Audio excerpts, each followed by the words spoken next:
മലപ്പുറം ജില്ലയിലെ ഒരു വിഭാഗത്തെ, മുസ്ലിം വിഭാഗത്തെ ഏകപക്ഷീയമായിട്ട് പോലീസ് വേട്ടയാടുന്ന കാഴ്ച നമ്മൾ കണ്ടു. പല ഘട്ടങ്ങളിൽ ഞാനിത് പറഞ്ഞു. ഇത് അനീതിയാണ്, ഇതിലൊരു അടിസ്ഥാനവുമില്ല. സുജിത് ദാസ് എന്ന് പറയുന്ന ജില്ലാ പോലീസ് സൂപ്രണ്ട് കേരളം കണ്ട ഏറ്റവും വലിയ, അല്ലെങ്കിൽ ഇന്ത്യ കണ്ട ഏറ്റവും വലിയ RSSകാരൻ്റെ ഭാഗമാണ്. അദ്ദേഹത്തെ ആ കസേരയിൽ ഇരുത്തിക്കൊണ്ട് ഈ അനീതി നടപ്പിലാക്കരുത്. മലപ്പുറം ജില്ല എന്ന് പറയുന്നത് കേരളത്തിലെ ഏറ്റവും വലിയ ജില്ല, 60 ലക്ഷത്തോളം ആളുകൾ താമസിക്കുന്ന ജില്ലയാണ്. അതിൽ 75% മുസ്ലിം കമ്മ്യൂണിറ്റിയാണ്. അതിലെ നിരവധിയായ ചെറുപ്പക്കാരെ അടിസ്ഥാനമില്ലാത്ത ഒട്ടനവധി കേസുകളിൽ കുടുക്കി FIRൻ്റെ എണ്ണം വർദ്ധിപ്പിച്ചുകൊണ്ടിരിക്കുകയാണ്. പത്രക്കാരായ നിങ്ങൾക്കും അത് പരിശോധിച്ചാൽ കാണാൻ കഴിയും.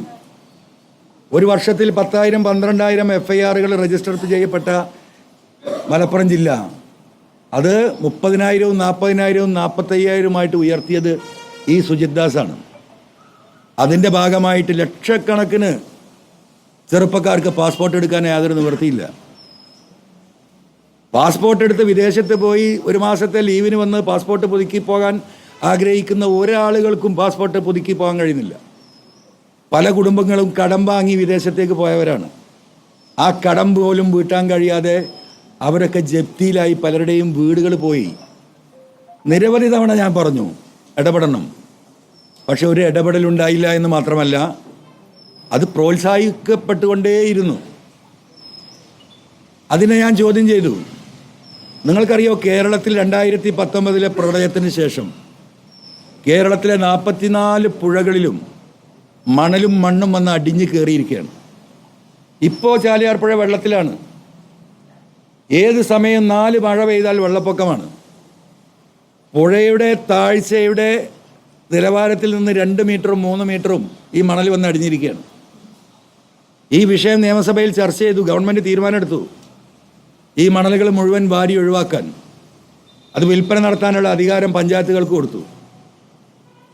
നിങ്ങൾക്കറിയോ, ഇത് ഈ മേഖലയിൽ ഒറ്റ ചാലിയാർ പുഴ നിങ്ങൾ പരിശോധിച്ച് നോക്കിയാൽ 1000കണക്കിന് ചെറുപ്പക്കാർ ജീവിച്ചിരുന്ന മേഖലയാണ്. ഈ മണൽ വാരി ജീവിച്ചിരുന്നവരാണ്. ആ തീരുമാനമെടുത്തു എന്നല്ലാതെ ഒരു തരി മണൽ ഈ പുഴയിൽ നിന്ന് വാരാനുള്ള സംവിധാനത്തിലേക്ക് പിന്നീട് റവന്യൂ ഡിപ്പാർട്ട്മെൻറ്റോ ഗവൺമെൻറ്റോ പോയില്ല. റവന്യൂ മന്ത്രിയുമായിട്ടും ഗവൺമെൻറ്റുമായിട്ടും നിരന്തരം പാർട്ടി ലീഡർഷിപ്പുമായും 1000കണക്കിന് ചെറുപ്പക്കാർ ഇതുമായി ജീവിച്ചൊരു പട്ടിണിയിലാണ്.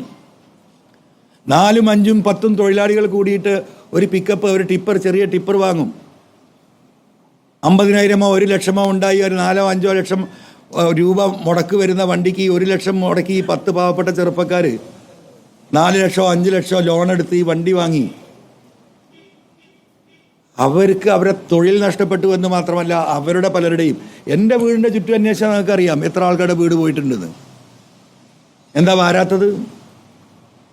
ഇവിടുത്തെ ക്രഷർ മുതലാളിമാർ, വൻകിട ക്രഷർ മുതലാളിമാരുടെ എംസാൻഡ് ഇവിടെ വിറ്റുപോകണം. അവരുമായിട്ടുള്ള ധാരണയാണ്, നെക്സസാണ്. ആ മുതലാളിമാർക്ക് വേണ്ടിയിട്ട് ഈ പ്രദേശത്തെ പാവപ്പെട്ടവരുടെ വയറ്റത്തടിച്ചവൻ, ഞാനത് സംസാരിച്ചിട്ടുണ്ട്, നിയമസഭയിൽ പറഞ്ഞിട്ടുണ്ട്. ആ പാവപ്പെട്ടവർക്ക് ഞാൻ സംസാരിച്ചിട്ടുണ്ട്, ഇപ്പോഴും സംസാരിച്ചുകൊണ്ടിരിക്കുകയാണ്. അതാണ് ഞാൻ അധിക പ്രസംഗി.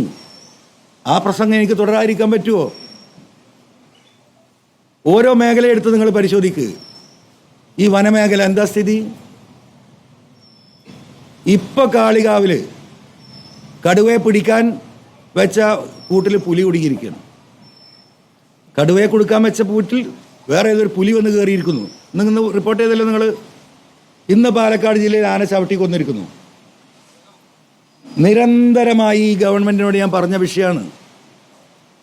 ഈ മലയോര കുടിയേറ്റ മേഖലയിലെ ജനങ്ങൾക്ക് ജീവിക്കാൻ ഒരു മാർഗവുമില്ല. 10 സെൻറ്റിൽ ഒരു കപ്പ കൃഷി പോലും ചെയ്യാൻ വയ്യ. ഗവൺമെൻറ് ഇതിന് പ്രൊട്ടക്ഷൻ ഉണ്ടാക്കണം. ആ പ്രൊട്ടക്ഷൻ ഉണ്ടാക്കുന്നതിന് പകരം ഗവൺമെൻറ് ചെയ്തതെന്താ? കഴിഞ്ഞ നിയമസഭാ സമ്മേളനത്തിൽ ഒരു പുതിയ ബില്ല് കൊണ്ടുവരിക. എന്തിനാ? ഫോറസ്റ്റിന് പുതിയ അധികാരങ്ങൾ, പോലീസിൻ്റെ അധികാരം ഫോറസ്റ്റിന് കൊടുക്കാൻ പോകുന്നു.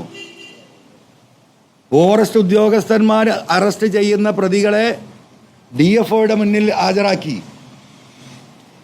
അവരുടെ ലോക്കപ്പ് ചെയ്യാനുള്ള നിയമം 2 വർഷം മുമ്പ് കേരളയിൽ പുതിയ ഫോറസ്റ്റ് സ്റ്റേഷൻ ഉദ്ഘാടനം ചെയ്തത് നിങ്ങൾക്കറിയാം.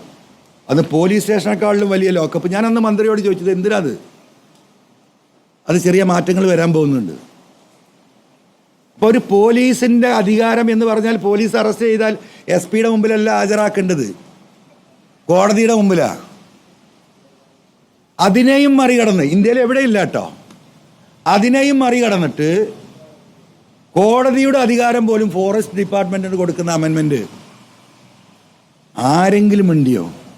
കേരളത്തിലെ ജനങ്ങൾ അറിഞ്ഞോ? രണ്ടാമത്തെ കാര്യം, കുടിവെള്ളം. ഈ 44 പുഴകളിലും തോടുകളിലുമാണ് ഈ നാട്ടിലെ ജനം മുഴുവൻ വെള്ളം കുടിക്കുന്നത്. അതിൻ്റെ അധികാരം എടവണ്ണ പഞ്ചായത്തിൻ്റെ പരിധിയിലൂടെ കടന്നു പോകുന്ന ചാലിയാർ പുഴയുടെ അധികാരം ആ പഞ്ചായത്ത് പരിധിയിൽ പഞ്ചായത്തിനാണ്. അവർക്ക് അവിടെ കുടിവെള്ള പദ്ധതി ഉണ്ടാക്കാം, എന്തും സ്ഥാപിക്കാം, കർഷകർക്ക് എടുക്കാം. അങ്ങനെ കേരളത്തിലെ 3.5 കോടി ജനങ്ങൾ കുടിക്കുന്ന വെള്ളം ഇതുമായി ബന്ധപ്പെട്ടതാണ്. അത് പൊതു സ്വത്താണ്. ആ പൊതു സ്വത്ത് ഇവർക്ക് കൈമാറുകയാണ്. എന്താ വാദം അമെൻമെൻറ്റിൽ? ഈ പുഴകൾ ആരംഭിക്കുന്നത് ഈ പറയുന്ന ഫോറസ്റ്റിലാണ്. ഉത്ഭവം ഫോറസ്റ്റിലായതുകൊണ്ട് അത് അറബിക്കടലിൽ എത്തുന്നവരെയുള്ള വെള്ളത്തിൻ്റെ അവകാശം ഞങ്ങൾക്കാണ്. ലോകത്തെവിടെയും കേൾക്കൂല. ആ നിയമത്തിനെതിരെ പോരാട്ടം നടത്തി അതിൻ്റെ സമരത്തിൻ്റെ ഭാഗമായി ജനങ്ങളെ ഉണർത്താൻ വേണ്ടിയിട്ട് തൃണമൂൽ കോൺഗ്രസ് ഈ വയനാട്ടിലൊരു ജാഥ നടത്തി. ആ ജാഥയുടെ സമാപനം നിലമ്പൂരായിരുന്നു. ആ സമാപനത്തിന് വരുമ്പോഴാണ് മണി എന്ന് പറയുന്ന കരുളായിലെ പാവപ്പെട്ട ST വിഭാഗത്തിൽപ്പെട്ട ചെറുപ്പക്കാരനെന്ന് ആന ചവിട്ടിക്കൊള്ളുന്നത്. സ്വാഭാവികമായി ഞങ്ങളൊരു സമരത്തിന് ഫോറസ്റ്റ് ഓഫീസിലേക്കല്ലാതെ വേറെ അങ്ങോട്ടാ പോവുക? അവിടെ പ്രതിഷേധിച്ച ഞങ്ങളെ ഒരു സ്റ്റൂളും 2 ലൈറ്റും 350 റുപ്യൻ്റെ കേടുവരുത്തി എന്ന് പറഞ്ഞ് എന്നെ ജയിലിലടച്ചു. നിങ്ങൾ കണ്ടതാ, രാത്രി 12 മണിക്ക് ഇവിടുന്ന് എന്നെ പിടിച്ചുകൊണ്ടുവന്ന്. ഒരാൾ മിണ്ടിയോ? ഇപ്പം അവിടെ നടക്കുന്ന സ്ഥാനാർത്ഥികളുണ്ടല്ലോ, ഞാൻ അതിലേക്ക് വരാം, ഞാൻ അതിപ്പോൾ പറയുന്നില്ല. ഒരാൾ മിണ്ടിയോ? ഈ വിഷയങ്ങൾ മുഴുവൻ ഇവിടെ അതിനെതിരെ സംസാരിക്കുമ്പോൾ അൻവർ ഔട്ട്സ്പോക്കണാണ് അല്ലേ?